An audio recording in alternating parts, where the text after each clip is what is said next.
ദൈവം കരയുമോ? ദൈവം എന്തിനാണ് കരഞ്ഞത്? ദൈവത്തിന് യോഗ്യമാണോ കരച്ചിൽ? ഞങ്ങളുടെ സംവാദവേദികളിൽ മുസ്ലിം സഹോദരന്മാരൊക്കെ ചോദിക്കുന്നൊരു ചോദ്യമാണ്. യേശു നല്ലൊരു മനുഷ്യനൊക്കെയാണ്, നല്ല പ്രവാചകനാണ്, പക്ഷേ ദൈവമൊന്നുമല്ല, അതുകൊണ്ട് കരഞ്ഞതെന്തിനാ? ദൈവം കരയുമോ? ദൈവം കരയുമോ എന്ന് മാത്രമല്ല, മറ്റൊരു ചോദ്യം കൂടി ചോദിക്കും. ദൈവം മനുഷ്യനാകുമോ? ദൈവം മരിക്കുമോ? അല്ലല്ല, ദൈവം ജനിക്കുമോ? ചുരുക്കി പറഞ്ഞാൽ മനുഷ്യത്വമുള്ളൊരു ദൈവമോ? അതെന്താണ് കാര്യം? ആ ചോദ്യം തീർച്ചയായും അർത്ഥവത്താണ്. ആ ചോദ്യത്തിന് ഉത്തരം പറഞ്ഞേ പറ്റൂ. അതുവഴി വരാൻ ഈ കരച്ചിൽ ഒരു പ്രധാനപ്പെട്ട കാരണമാണ്. ഞാനതിലേക്ക് വരാം. ഒരു 18 വർഷം യേശു എവിടെ ആയിരുന്നു എന്നൊരു ചോദ്യമുണ്ട്. ചില വിദ്വാൻമാർ പറയുന്ന ഇന്ത്യയിൽ വന്ന് ഇവിടുത്തെ ചില കാര്യങ്ങളൊക്കെ അഭ്യസിച്ചിട്ട് യേശു തിരിച്ചുപോയി. എന്നാൽ ഇന്ത്യക്കാരൻ ഒരാൾ ഈ വെള്ളത്തിന് മീതെ നടന്നൊന്ന് കാണിക്കുക. ഇത് തുടങ്ങിയ സ്ഥലമല്ലേ, ഒന്ന് നടന്ന് കാണിക്കുക. ഇവിടുന്ന് കൊണ്ടുപോയി ഇത്രയും വലിയ വിദ്യ പഠിച്ചിട്ട് അങ്ങനെയൊക്കെ വാദം കേട്ടിട്ടുണ്ട്. കാശ്മീരിൽ യേശുവിൻ്റേതെന്ന് പറഞ്ഞൊരു കല്ലറ മിസാർ ഗുലാം അഹമ്മദ് എന്നൊരാൾ രൂപപ്പെടുത്തിയിട്ടിട്ടുണ്ട്. ഇന്ത്യക്കാരനാണ് മിസാർ ഗുലാം അഹമ്മദ്. യേശുവിൻ്റെ കല്ലറ കാശ്മീരിലുണ്ട് എന്ന് പഠിപ്പിക്കുന്ന പാഠമുണ്ട്. ഇന്ത്യയിൽ യേശു വന്നു, ഈ കാലയളവിൽ നിന്ന് ഇവിടുത്തെ വിദ്യകളൊക്കെ പഠിച്ചു. നമുക്ക് പണ്ടുണ്ട് ഈ ബോംബും ആധുനിക സംവിധാനങ്ങളൊക്കെ ബ്രിട്ടീഷുകാർ ഇന്ത്യയിൽ വന്ന് പഠിച്ചിട്ട് പോയി പ്രയോഗിച്ചതാണെന്ന് അമേരിക്ക നാഗസാക്കിയിൽ. പക്ഷേ ഇതിൽ കാണേണ്ട കാര്യം, ഇന്ത്യ വർഷങ്ങളായിട്ട് ഈ സാധനം ഉണ്ടായിട്ടും ഇവിടുത്തെ ഉണ്ടാക്കാൻ പറ്റിയില്ല. അങ്ങനെയാണെങ്കിൽ അതെന്താ പറ്റിയേ? ഒരു പിടിയില്ല. പൊങ്ങാതെ എന്നോട് ചോദ്യം ചോദിച്ചു, ഈ സ്വർഗത്തിൽ ചെന്ന് കഴിയുമ്പോൾ ഈ ലൂസിഫറിന് പറ്റിയതുപോലൊരു പറ്റങ്ങാനും പറ്റിപ്പോയാൽ എന്ത് ചെയ്യും? ഉമ്മാവനെ കളിയാക്കാനൊക്കോ? നമ്മളൊക്കെ ആ പുള്ളികളെങ്കിൽ പറ്റിപ്പോവും. അതിനാ കള്ളം പറയുന്നത്. ഞാൻ പിന്നെ അന്നേരം അവനോട് പറഞ്ഞ് അങ്ങനെ പറ്റുകയില്ല. അതെന്താ? നമ്മൾ ദൂതതുല്യരായല്ലോ. ഉടനെ അവൻ പറയാ, ദൂതതുല്യരേ ആകത്തുള്ളൂ, ഒറിജിനൽ ദൂതനായി പണി കാണിച്ചേ.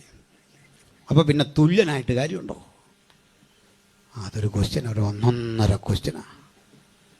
പഴയ നിയമത്തിൽ പ്രത്യക്ഷമായും പരോക്ഷമായും 234 വാക്യങ്ങളുടെ തെളിവ് യേശുവിനെ കുറിച്ചുണ്ട്. ഇങ്ങനെ ഒരുവൻ വരും, അവൻ ജനിക്കുന്ന സ്ഥലം ഒരുവൻ പ്രവചിച്ചു, അവൻ ജനിക്കുന്ന വിധം മറ്റൊരുവൻ പ്രവചിച്ചു. ഒന്നുകൂടി ഞാൻ കൃത്യം പറഞ്ഞാൽ, യേശുവിനെക്കുറിച്ചുള്ള പൗരാണികമായ പ്രവചനങ്ങളിൽ ഒന്ന് ഉൽപ്പത്തി 3:15 അവിടെ പറയാണ്, സ്ത്രീയുടെ സന്തതി സർപ്പത്തിന്റെ തല തകർക്കും. സർപ്പത്തിന്റെ തല സ്ത്രീയുടെ സന്തതി തകർക്കുമെന്ന് എഴുതി വെച്ചപ്പോൾ ഉൽപ്പത്തിയുടെ ഗ്രന്ഥം തീരുമ്പോൾ യേശു ജനിക്കുന്ന കുലം പരിശുദ്ധാത്മാവ് വ്യക്തമാക്കി. കൃത്യമായി പറഞ്ഞു, യഹൂദ ഒരു ബാലസിംഹം. അല്പം കൂടി കാലം കഴിഞ്ഞപ്പോൾ മറ്റൊരു പ്രവാചകൻ വന്നിട്ട് യാക്കോബിന്റെ കുടുംബത്തിൽ ജനിക്കുന്ന യാക്കോബിൽ നിന്നൊരു നക്ഷത്രം ഉദിക്കും സംഖ്യാപുസ്തകത്തിൽ. അടുത്ത പ്രവാചകൻ വന്നിട്ട് യേശു ജനിക്കുന്ന സ്ഥലം മീഖ പ്രവചിച്ചു, ബേത്ലഹേം, എബ്രാത്തയിലെ ബേത്ലഹേമിൽ നിന്ന് ക്രിസ്തു ജനിക്കും. ഞാനിങ്ങനെ അപ്പച്ചനോട് ചോദിച്ചു. അപ്പച്ചൻ പറഞ്ഞു, ഉപ്പ് കൃപാവരത്തെ കാണിക്കുന്നു. വെള്ളം പഥ്യമായി തീരാൻ ഉപ്പ് അതിലേക്ക് ഇട്ടു. ചില ഉപദേശന്മാർ ഇപ്പോഴും പറയും എണ്ണ ആത്മാവിനെ കാണിക്കുന്നത്. എണ്ണ ഇതുവരെ തിരിച്ചറിഞ്ഞിട്ടില്ല ഇങ്ങനെ ഉണ്ടെന്ന്. മനസ്സിലായോ? ബോവസ് യേശുവിനെ കാണിക്കുന്നു. അത് ബോവസിനും അറിയത്തില്ലായിരുന്നു, രൂത്തിനും അറിയത്തില്ലായിരുന്നു, യേശുവിനും അറിയത്തില്ലായിരുന്നു, പൗലോസിനും അറിയത്തില്ലായിരുന്നു, പത്രോസിനും അറിയത്തില്ലായിരുന്നു. ആകെ അറിയാവുന്ന ആരാ? നമ്മുടെ ഹൈസ്കൂളിലെ സാറിന്, പിന്നെ ക്ലാരൻസ് ലാർക്കിന്. ഇങ്ങനെ കുറേ പേർക്ക് അറിയാം. ഇവരാരും അറിഞ്ഞിട്ടില്ല ഇങ്ങനെ സംഭവം. പോട്ടെ എന്ന് ഞാൻ പ്രധാനപ്പെട്ട 3 സന്ദർഭങ്ങൾ കൊണ്ടുവരുന്നു. ഈ 3 സന്ദർഭങ്ങളും യേശു കരഞ്ഞ സന്ദർഭങ്ങളാണ്. ബൈബിളിൻ്റെ രേഖ അനുസരിച്ച് 3 യേശു കരഞ്ഞിട്ടുണ്ട്. അതിലൊന്ന് യേശു കരഞ്ഞത് യോഹന്നാന്റെ സുവിശേഷം 11-ാം അധ്യായത്തിൻ്റെ 34, 35, 36 വാക്യങ്ങളിൽ ലാസറിൻ്റെ ഉയർപ്പിനോടനുബന്ധിച്ച് ആ കല്ലറക്കൽ വച്ചാണ്.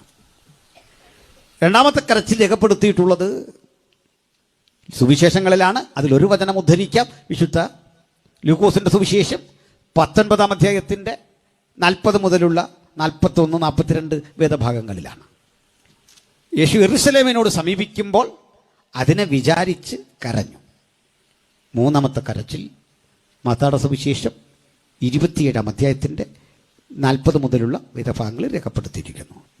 അതായത് യേശു ക്രൂശിൽ കിടന്നു. ഏലി ഏലി ലമ്മ ശബക്താനി എന്നിങ്ങനെ കരഞ്ഞു. 3 സന്ദർഭങ്ങൾ. 1 ലാസറിൻ്റെ കല്ലറയ്ക്കൽ. 2 യേശു കരഞ്ഞത് അവൻ യെരൂശലേമിനോട് സമീപിക്കുന്ന ഘട്ടം, അതായത് ഒരു കഴുതപ്പുറത്തേറി യേശു വരുന്ന ആ രംഗം. 3-ാമത്തെ സന്ദർഭം അവിടുത്തെ കാൽവറി ക്രൂശിലാണ്. എന്തിനാണ് കരഞ്ഞത്? ഇതൊരു സുപ്രധാനമായ സംഭവമാണ്. ഒരുപക്ഷെ വിശ്വാസികളല്ലാത്ത, ഈ പന്തലിനുള്ളിൽ ഇരിക്കാത്ത, പുറമേ നിന്ന് വചനം കേൾക്കുന്ന ഞങ്ങളുടെ പ്രിയപ്പെട്ട സഹോദരങ്ങൾ ന്യായമായി ഉദ്ധരിക്കാവുന്ന ഒരു ചോദ്യം: ദൈവം കരയുമോ? ദൈവം എന്തിനാണ് കരഞ്ഞത്? ദൈവത്തിന് യോഗ്യമാണോ കരച്ചിൽ? ഞങ്ങളുടെ സംവാദവേദികളിൽ മുസ്ലിം സഹോദരന്മാരൊക്കെ ചോദിക്കുന്നൊരു ചോദ്യമാണ്. യേശു നല്ലൊരു മനുഷ്യനൊക്കെയാണ്, നല്ല പ്രവാചകനാണ്, പക്ഷേ ദൈവമൊന്നുമല്ല, അതുകൊണ്ട് കരഞ്ഞതെന്തിനാ? ദൈവം കരയുമോ? ദൈവം കരയുമോ എന്ന് മാത്രമല്ല, മറ്റൊരു ചോദ്യം കൂടി ചോദിക്കും: ദൈവം മനുഷ്യനാകുമോ? ദൈവം മരിക്കുമോ? അല്ലല്ല, ദൈവം ജനിക്കുമോ? ചുരുക്കി പറഞ്ഞാൽ മനുഷ്യത്വമുള്ളൊരു ദൈവമോ? അതെന്താണ് കാര്യം? ആ ചോദ്യം തീർച്ചയായും അർത്ഥവത്താണ്. ആ ചോദ്യത്തിന് ഉത്തരം പറഞ്ഞേ പറ്റൂ. അതുവഴി വരാൻ ഈ കരച്ചിൽ ഒരു പ്രധാനപ്പെട്ട കാരണമാണ്. ഞാനതിലേക്ക് വരാം. എന്തിനാണ് യേശു കരഞ്ഞത് എന്ന് പറയും മുമ്പ് യേശു ആരാണ് എന്ന് മനസ്സിലാക്കിയിരിക്കണം. നമുക്കറിയാം, ഏതെങ്കിലും ഒരു വ്യക്തി ഒരു സന്ദർഭത്തെ ആസ്പദമാക്കിയാണ് നേതൃസ്ഥാനത്ത് വരുന്നത്.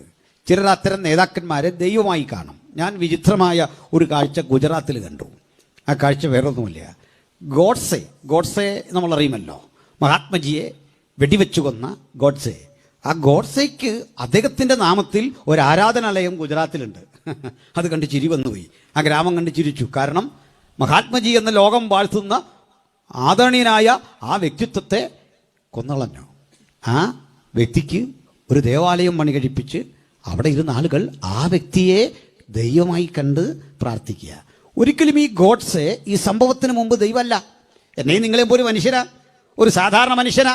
എന്നാൽ ഏതൊക്കെയോ കാരണത്താൽ ഈ ഗോഡ്സെ അവിടെ ആദരിക്കപ്പെട്ടു. വ്യക്തികൾ പലപ്പോഴും ഇങ്ങനെയാണ്. അവർ സാമൂഹിക പരിഷ്കർത്താക്കളാണ്. അവർ സമൂഹത്തിൻ്റെ മാറ്റത്തിന് വേണ്ടി ചിന്തിക്കുന്നവരാണ്. ഗോഡ്സെയുടെ കാര്യം ഒഴിച്ചാൽ ഒരു കാലഘട്ടം കഴിയുമ്പോൾ അവർക്ക് വേണ്ടി ഇത്തരം സ്ഥാപനങ്ങൾ ഉണ്ടാകുന്നു, ഇത്തരം ആളുകളും അണികളും സജ്ജരാകുന്നു. അതിനൊരു ഇൻസിഡൻറ്റ് പറയണം. അത് തെറ്റാണെന്നോ ശരിയാണെന്നോ ഒരു വാദത്തെ ഞാൻ നിങ്ങളുടെ മുമ്പിൽ വെക്കുകയല്ല. ഇതുപോലെ ചിലരെ എടുക്കാം. ഇതിനൊരു അപവാദം ഈ യഹൂദന്മാരുടെ ചിന്തയാണ്. മോശ ശ്രദ്ധേയനായൊരു ലീഡറാണ്, സാമൂഹിക പരിഷ്കർത്താവാണ്, അവരെ രൂപപ്പെടുത്തിയ വ്യക്തിത്വമാണ്. അബ്രഹാം വേണമെങ്കിൽ അവിടെ രാഷ്ട്രത്തിൻ്റെ തന്നെ സങ്കല്പങ്ങൾ അദ്ദേഹമാണ് രൂപപ്പെടുത്തിയെന്ന് പറയാം. രാഷ്ട്രപിതാവാണെന്ന് പറയാം. അദ്ദേഹമാണ് അവരുടെ ജീവിതചര്യകളെ മുഴുവൻ വിഭാവനം ചെയ്ത ആദ്യ ദർശനത്തിൻ്റെ ഉടമയെന്ന് പറയാം. ഇനി നമുക്ക് മുമ്പോട്ട് വരാം. ദാവീദ് എന്നൊരു മനുഷ്യനെ എടുക്കാം.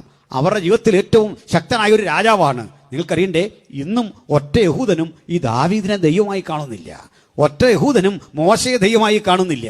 ഒറ്റ യഹൂദനും അബ്രഹാമിനെ ദൈവമായി കാണുന്നില്ല. എന്നാൽ മറ്റു മതചിന്തകളുടെ അവസ്ഥ അങ്ങനല്ല. അതിൽ പ്രമാണിമാർ പതുക്കെ ദൈവത്തിൻ്റെ സ്ഥാനത്തേക്ക് ഉയർന്നു വരാറുണ്ട്. ക്രിസ്ത്യാനിറ്റിയുടെ തന്നെ ചില വേർഷനുകൾ എടുക്കുക. ആ വേർഷനുകളിൽ ഞങ്ങൾ ഇവാഞ്ചലിക് ക്രിസ്ത്യൻസ് ഒഴികെ മിക്ക ക്രൈസ്തവരും അവർക്കിടയിൽ സംഭവിക്കുന്ന ഒരു പ്രത്യേകത, നെടുനായകത്വം വഹിച്ച് ഒരു സ്ഥാപനത്തെ നയിക്കുകയോ അതുമല്ലെങ്കിൽ ഏതെങ്കിലും തരത്തിൽ ശ്രദ്ധേയമായ ജീവിതം നയിക്കുകയോ ബൈബിളിലെ ഏതെങ്കിലും കഥാപാത്രങ്ങളെയോ ദൈവതുല്യമോ അല്ലെങ്കിൽ വാഴ്ത്തിപ്പാടുന്ന ഒരു പ്രവണതയുണ്ട്. ഞങ്ങളെ സംബന്ധിച്ചിടത്തോളം പൗലോസ് ആദരണീയനാണ്. ആദരണീയനായ മറിയ ഞങ്ങളെ സംബന്ധിച്ചിടത്തോളം വിശുദ്ധയായ ഒരു കർത്തൃദാസിയാണ്. പത്രോസ് ആദരണീയനാണ്.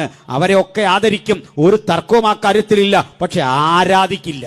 ആരാധനയ്ക്ക് യോഗ്യൻ ഒരുവൻ ഒരുവൻ ഒരുവൻ ഒരുവൻ ഒരാൾ മാത്രം. ദൈവം ഒരുവനല്ലോ, ദൈവത്തിന് മനുഷ്യർക്ക് മധ്യസ്ഥൻ ഒരുവൻ. അതാണ് യഥാർത്ഥ ക്രിസ്ത്യവിശ്വാസത്തിന്റെ ആധാരം. അതുകൊണ്ട് ഇവരെ ആരെയും അപമാനിക്കലല്ല അതിൻ്റെ ആധാരം. സ്തോത്രം. അങ്ങനെയെങ്കിൽ യേശുക്രിസ്തു ഏതെങ്കിലും ഒരു സംഭവത്താൽ ആരാധിക്കപ്പെടേണ്ടവനാണോ? യേശു ദൈവമാണോ? ഒരു ചോദ്യം. ഞങ്ങളോട് ചേർന്ന് ചോദിക്കുന്ന ചോദ്യം, യേശുക്രിസ്തു എപ്പോഴെങ്കിലും ദൈവം എന്ന് പറഞ്ഞിട്ടുണ്ടോ? ഈ അടുത്ത കാലത്ത് ഈ ആംഗ്ലിക്കൻ ചർച്ച് വിട്ടുപോയ ഒരു പുരോഹിതൻ അദ്ദേഹം പറയുന്നു യേശു ഒരിക്കലും ദൈവമാണെന്ന് പറഞ്ഞിട്ടില്ല. ചർച്ച് വിട്ടുപോയതാണ്. അദ്ദേഹം വളരെ പ്രസിദ്ധനായ ഒരാളാണ്, യൂട്യൂബിലൊക്കെ ഉണ്ട്. അദ്ദേഹം ഒരിക്കലും പറഞ്ഞിട്ടില്ല. അദ്ദേഹത്തിന് തെറ്റൊന്നുമല്ല അദ്ദേഹം പറഞ്ഞ, ബൈബിൾ വായിക്കാത്തത് കൊണ്ട് സംഭവിച്ചു പോയ പിഴവാണ്. പുരോഹിതന്മാരൊക്കെ ബൈബിൾ വായിച്ചു തുടങ്ങണം. അപ്പോൾ ഇത്രയും വലിയ അബദ്ധം പറയില്ല. ഇനി മറ്റൊരു ചോദ്യം, എനിക്ക് യേശു ദൈവമാണെന്ന് സ്വയം പറഞ്ഞാൽ ദൈവം ആകുമോ? അതാണ് അടുത്തൊരു ചോദ്യം. ഏതെങ്കിലും ഒരാൾ ഞാൻ ദൈവമാണ് എന്ന് സ്വയം പറഞ്ഞാൽ ദൈവമാകുമോ? അങ്ങനെയെങ്കിൽ അങ്ങനെ പറഞ്ഞ് എല്ലാവരെയും ആക്കാൻ പറ്റുമോ? ഞാൻ തന്നെ എന്നെക്കുറിച്ച് സാക്ഷ്യം പറഞ്ഞാൽ ആ സാക്ഷ്യത്തിന് വിലയില്ലെന്ന് പറഞ്ഞവനാ കർത്താവ്. എനിക്ക് സാക്ഷ്യം പറയാൻ വേറെ ആളുണ്ടെന്ന് കൃത്യം പറഞ്ഞിട്ട് ആളിനെ നമ്മുടെ ഇടയിൽ പരിചയപ്പെടുത്തി. അതുകൊണ്ട് യേശുക്രിസ്തു എന്ന വ്യക്തിത്വത്തെക്കുറിച്ച് ഞാൻ ഇങ്ങോട്ടൊന്ന് പറയാം. ബഹുമാന്യരെ, നമുക്കറിയാം യേശുക്രിസ്തു മറിയ ജോസഫിൻ്റെ മകൻ എന്ന് ലോകം വിചാരിച്ചു എന്നാണ്. അങ്ങനെ വിചാരിച്ചോട്ടെ, തെറ്റൊന്നുമില്ല. യേശുവിന് സഹോദരിമാരുമൊക്കെ ഉണ്ട്. ബൈബിളിൽ കൃത്യം എഴുതിയിട്ടുണ്ട്, ഇവൻ യാക്കോബ് യോസെ എന്നിവരുടെ സഹോദരനല്ലയോ, ഇവൻ്റെ സഹോദരിമാരെയും നമ്മൾ കാണുന്നല്ലേ എന്നൊക്കെ പറയുന്ന ഭാഗമുണ്ട്. അങ്ങനെയെങ്കിൽ ഒരു 12-ാം വയസ്സിൽ യേശു ദേവാലയത്തിൽ മുതിർന്ന മനുഷ്യരുമായിട്ടൊക്കെ സംവാദിക്കുന്നു. ഈ ജ്ഞാനമെല്ലാം കണ്ടവർ അമ്പരന്നു. പക്ഷെ ഒരു കുഴപ്പം, ഈ ജ്ഞാനം ഉണ്ടെന്ന് കരുതി വിശപ്പിന് ആഹാരമാകില്ല. ജ്ഞാനം വിറ്റാലൊന്നും ആഹാരമാകില്ല. ഇപ്പം ഈ ഡിജിറ്റൽ യുഗത്തിൽ അതൊക്കെ പറ്റും, പക്ഷെ പണ്ടൊന്നും കഴിയില്ലായിരുന്നു. അങ്ങനെ ഒരു 18 വർഷം യേശു എവിടെ ആയിരുന്നു എന്നൊരു ചോദ്യമുണ്ട്. ചില വിദ്വാൻമാർ പറയുന്ന ഇന്ത്യയിൽ വന്ന് ഇവിടുത്തെ ചില കാര്യങ്ങളൊക്കെ അഭ്യസിച്ചിട്ട് യേശു തിരിച്ചുപോയി. എന്നാൽ ഇന്ത്യക്കാരൻ ഒരാൾ ഈ വെള്ളത്തിന് മീതെ നടന്നൊന്ന് കാണിക്കുക. ഇത് തുടങ്ങിയ സ്ഥലമല്ലേ, ഒന്ന് നടന്ന് കാണിക്കുക. ഇവിടുന്ന് കൊണ്ടുപോയി ഇത്രയും വലിയ വിദ്യ പഠിച്ചിട്ട് അങ്ങനെയൊക്കെ വാദം കേട്ടിട്ടുണ്ട്.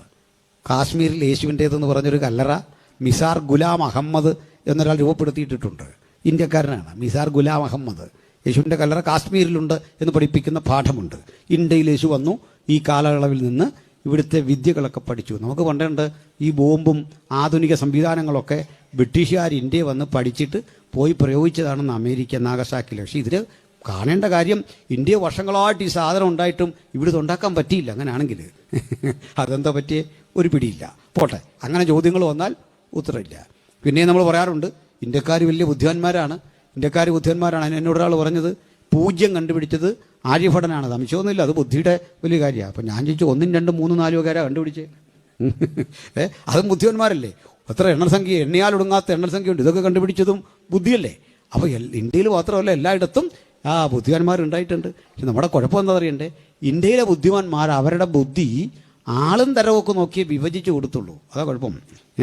എടുത്തു പറഞ്ഞാൽ നമ്മുടെ ഭാഷാപിതാവിൻ്റെ പേര് എഴുത്തച്ഛൻ എന്നാണ്. തുഞ്ചത്ത് എഴുത്തച്ഛൻ. എഴുത്തച്ഛൻ്റെ അവസ്ഥ കേൾക്കണമായിരുന്നോ? എഴുത്തച്ഛന് വിദ്യ അഭ്യസിക്കാൻ കഴിയില്ല. ജാതിപരമായി ശ്രേണിയിൽ താണ വ്യക്തിയായിട്ട് വിദ്യ അഭ്യസിക്കാൻ വയ്യ.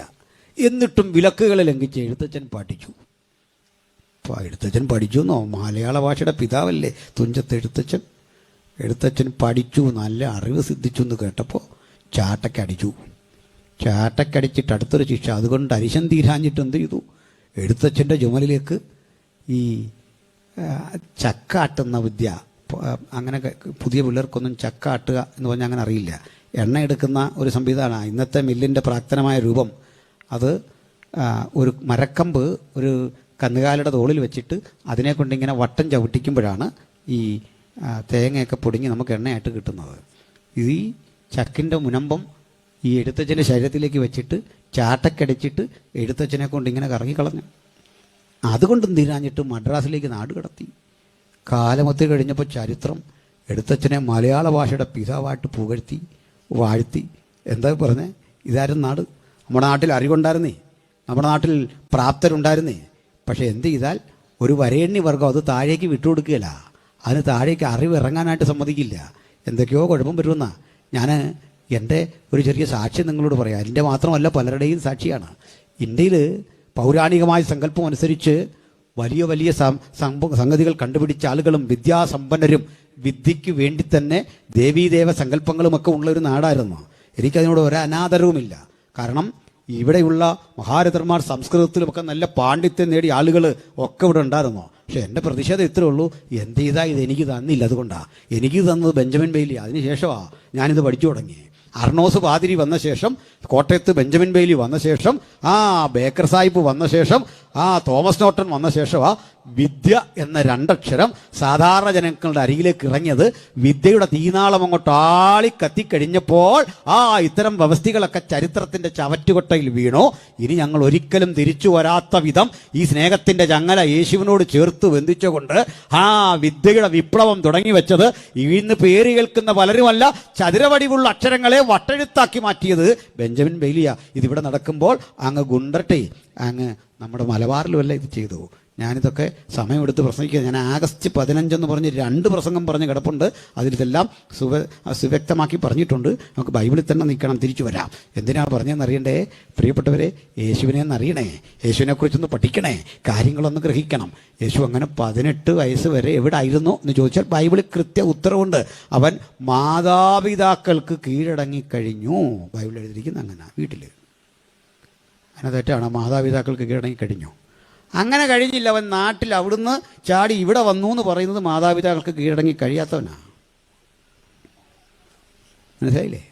ഇവിടെ വന്ന് ഏതാണ്ടൊക്കെ പഠിച്ചിട്ട് പോയി.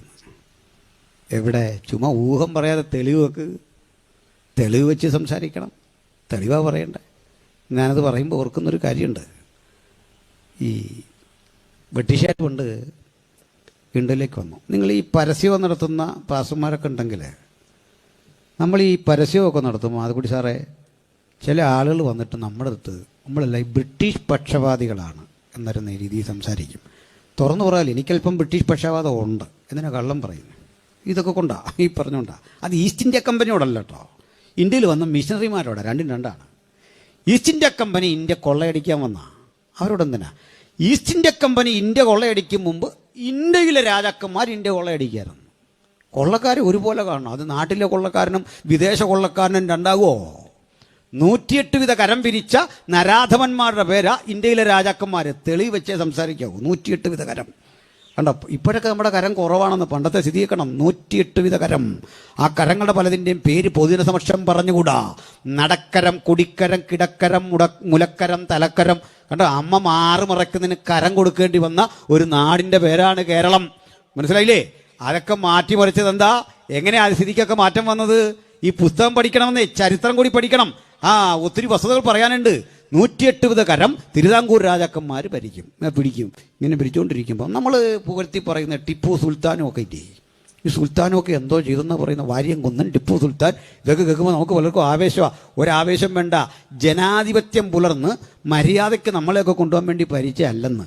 അവരവരുടെ മക്കൾക്കും 8ഉം 10ഉം ഭാര്യമാരുണ്ട്. അവർക്കും ഒക്കെ വേണ്ടി സുഖലോലുവരായി നമ്മളെയൊക്കെ വെച്ച് പണിയെടുത്ത് കഷ്ടപ്പെടുത്തി ജീവിച്ചവരാ ഈ പറയപ്പെട്ട രാജാക്കന്മാർ. ഒറ്റ രാജാവും ഇന്ത്യയിൽ മര്യാദയ്ക്ക് ഭരിച്ചിട്ടില്ല. കൊണ്ട് തെളിവ് പറയുന്നുണ്ട് ഇന്ന രാജാവ് ഡീസൻ്റ് ആയിരുന്നു.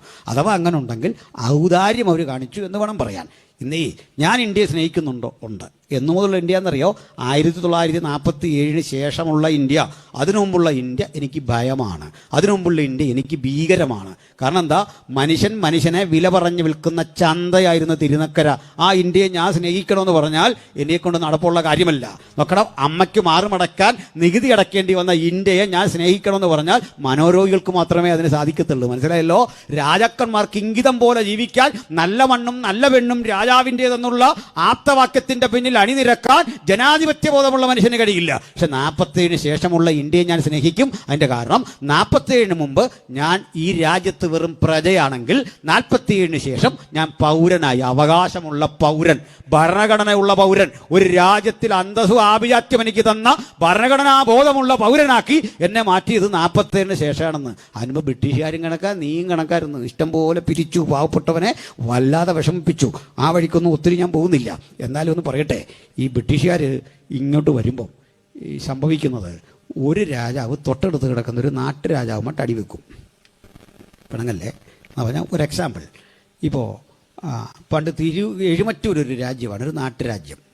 അങ്ങനെയൊക്കെ രാജ്യം ഉണ്ടാകുന്ന കേട്ടാൽ തന്നെ അത്ഭുതം. ഈ നാട്ടുരാജ്യം എന്ന് പറഞ്ഞാൽ കൊച്ചു പ്രവിശ്യയാണ്. സന്തോഷ് സാറേ കേൾക്കുന്നുണ്ടല്ലോ, നമ്മുടെ VIP കേട്ടോണം. പഴയ നാട്ടുരാജ്യം എന്ന് പറഞ്ഞാൽ നമ്മുടെ ഒരു സെൻറ്ററിൻ്റെ വലിപ്പമില്ല. ആ നാട്ടുരാജാവിനേക്കാൾ എത്രയോ ഡീസൻ്റായിട്ട് നമ്മുടെ ഒരു സെൻട്രൽ പാസ് കഴിയുന്നതെന്നുള്ള കാര്യം സാറിനറിയാമോ? അതുകൂടി ഞാൻ പറഞ്ഞ ശരിയല്ലേ? മൂളാൻ പേടിയാ, പോട്ടെ. സ്ഥലം മാറ്റം കിട്ടുന്നുള്ള പേടി പോട്ടെ. ഇത്തരം നാട്ടുരാജാക്കന്മാരുണ്ടായിരുന്നു ഒത്തിരി. നാട്ടുരാജാക്കന്മാർ പരസ്പരം അടിക്കുക. കാരണം ഈ നദിയൊക്കെയാണ് അതിൽ. ഇതിൽ കൂടി വള്ളമൊക്കെ കൊണ്ടുവരണം, വഴിയൊന്നുമില്ലല്ലോ, അതാ രസം. അപ്പോൾ ഇത് നദി എൻ്റെയാണ്, നദിയുടെ പേര് ഭയങ്കര അടി. ഇത് വരുമ്പോൾ ഇവിടുന്ന് അങ്ങോട്ട് അടിക്കും, അവൻ ഇങ്ങോട്ടും അടിക്കും. ഈ അടി മൂക്കുമ്പോൾ ആരാണ്ട് പറഞ്ഞു കൊടുക്കും, നമ്മുടെ ഈ അടിയൊന്നും ഏൽക്കുകയില്ല. ഇത് ഈസ്റ്റ് ഇന്ത്യ കമ്പനിക്ക് പട്ടാളമുണ്ട്, അവരെ വിളിച്ച് അവർ വന്ന് അടിക്കും. ഒരുതരം പ്രാകൃത ഗുണ്ടാപ്പണി വിളിക്കും. അപ്പോൾ ഈസ്റ്റ് ഇന്ത്യ കമ്പനിയുടെ സായിപ്പിനോട് പറയും, ഞങ്ങൾ ഇന്ന രാജാവ് എനിക്കിട്ട് അടിക്കുക, ഒന്ന് വരാമോ? പിന്നെന്താ സായിപ്പ് നോക്കി നിൽക്കല്ലോ, ചാൻസ് ഉണ്ടോ?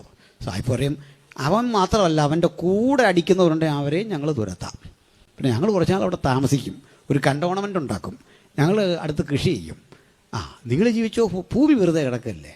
മാത്രമല്ല ഒരു പട്ടാളക്കാരൻ ക്ഷതമേറ്റാൽ ഇത്ര രൂപ വെച്ച് ഞങ്ങൾക്ക് തരണം. നിങ്ങൾ നേരിട്ട് തരണ്ട, നികുതി പിരിച്ച് അതിലൊരു ഭാഗം തന്നാൽ മതി. നിങ്ങളിനി വാന്നേ. ഇങ്ങനെ ബ്രിട്ടീഷുകാരനെ ഒരു നാട്ടുരാജാവ് കൂലി കൊടുത്ത് ഇവിടെ കൊണ്ടാക്കും. ഇവൻ കയറി മറ്റവനിട്ടടിക്കും, മറ്റവൻ തിരിച്ചടിക്കും. ആ അടിയുടെ പേരാ സ്വാതന്ത്ര്യ സമരം. വല്ലതും മനസ്സിലായോ? അല്ല, എന്നെ നിങ്ങളെ ഗുണപ്പെടുത്താൻ വേണ്ടി ഉണ്ടാക്കിയ സാധനം അല്ലെന്നിത്. മറ്റവന് നികുതി പിരിക്കാനുള്ള പരമാധികാരം സംരക്ഷിക്കാൻ വേണ്ടി വില്ലെടുത്തു, വാളെടുത്തു, കുന്തമെടുത്തു എന്നൊക്കെ പറയുമ്പോൾ ചുമ്മാ അങ്ങനെ അങ്ങ് വിശ്വസിച്ച് പോകാതെ, ആഗസ്റ്റ് 15 പറഞ്ഞിട്ട് ചുമ്മാ നിന്നോണ്ട് പ്രസംഗിക്കാതെ കാര്യം വ്യക്തമാക്കി കൊടുക്കണം. അവൻ്റെ നികുതി പിരിക്കണം. അങ്ങനെ ഇവൻ പിരിച്ചാൽ പോരാന്ന് പറഞ്ഞ് ഇവർ തങ്ങൾ അടിക്കും. അടി ഇങ്ങനെ ആദ്യഘട്ട സ്വാതന്ത്ര്യ സമരം കേട്ടോ. 1885 അലൻ ഒക്ടോബർ ഹ്യൂം വന്ന് ഇന്ത്യൻ നാഷണൽ കോൺഗ്രസിൻ്റെ ചുമതല ഏറ്റെടുക്കുന്നതിന് മുമ്പുള്ള അടിയുടെ കാര്യം ഞാൻ പറഞ്ഞേ. ദേശീയ പ്രസ്ഥാനം വന്ന ശേഷം അതിൻ്റെ രൂപവും ഭാവമൊക്കെ മാറിയിട്ടുണ്ട്, പോട്ടെ. അപ്പോൾ ഇങ്ങനെ അടി നോക്കുമ്പോൾ നമ്മുടെ അടിയൊന്നും മോശമല്ല. പ്രശ്നം തന്നിട്ടുണ്ടേ, നമ്മുടെ അടിയെന്ന് പറഞ്ഞാൽ നല്ല ശാസ്ത്രീയമായി അടി പഠിച്ച ആൾക്കാർ നമുക്കുണ്ടായിരുന്നു. അന്നത്തെ പട്ടാളക്കാരുടെ വേഷം എന്നൊക്കെ പറഞ്ഞാൽ ഈ തലയിൽ വലിയൊരു തുണിക്കെട്ടുണ്ട്, അതാണ് ഔദ്യോഗിക വേഷം. അതിൽ ഇങ്ങനെ രാജാവിൻ്റെ മുദ്രയൊക്കെ കാണും. ഈ തുണി വേണ്ടെടുത്ത് കഷ്ടിച്ചൊരു 2 ഇഞ്ച് തുണി, കൊമ്പം മീശ. ഇതാ പട്ടാളം, നമ്മുടെ പട്ടാളം. പട്ടാളത്തിന് ആയോധന കലകളെല്ലാം അറിയാം.